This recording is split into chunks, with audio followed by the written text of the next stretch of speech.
দুলারির পরে জি বাংলার পরবর্তী নিবেদন সতীপীঠ কালীঘাট। অনেক দিন বাদে পৌরাণিক এবং ঐতিহাসিক মেগা আসছে। এই রকম ভক্তিমূলক ধারাবাহিকের জন্য সবসময়ই অধীর আগ্রহে থাকে টেলি দর্শকেরা। কালীঘাটের ইতিহাস এবং পুরাণের নানান কাহিনী নিয়ে আসছে এই ধারাবাহিকটি। আরম্ভ হবার আগেই বেশ কিছু বড়সড় সমস্যার শিকার হয়েছিল, তবে বর্তমানে সব কিছু প্রায় মিটে গেছে। কালীঘাটের ইতিহাস এবং নানান পুরাণ কাহিনী নিয়ে গড়ে উঠছে এই মেগা।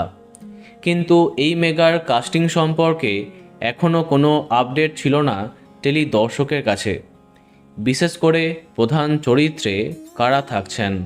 জানা গেছে সতীপীঠ কালীঘাটে অন্যতম মুখ্য চরিত্র রাজা বসন্ত রায়ের চরিত্রে দেখা যাবে জনপ্রিয় টেলি অভিনেতা বিশ্বনাথ বসুকে। হ্যাঁ, একদিকে শাশুড়ি বৌমার রান্নাঘর, অন্যদিকে এই মেগা, দুটোই নাকি সামলাবেন তিনি।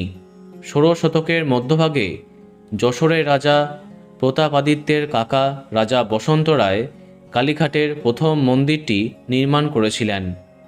পরবর্তীকালে আদি গঙ্গার তীরে বর্তমান কালী মন্দিরটি 1809 সালে বরিশার সাবর্ণ রায়চৌধুরী পরিবারের পৃষ্ঠপোষকতায় এবং হাটখোলা দত্ত পরিবারের আর্থিক সাহায্যে সম্পূর্ণ হয়েছিল। এখনও জানা যায়নি প্রধান নায়ক নায়িকা কারা হচ্ছেন।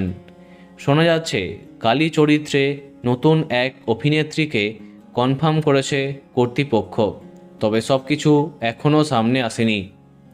তো বন্ধুরা, কে কে এক্সাইটেড কমেন্টে জানাতে পারো। আর এই রকমই আরও অনেক ভিডিও পেতে সাবস্ক্রাইব কারেন্ট বস। ধন্যবাদ।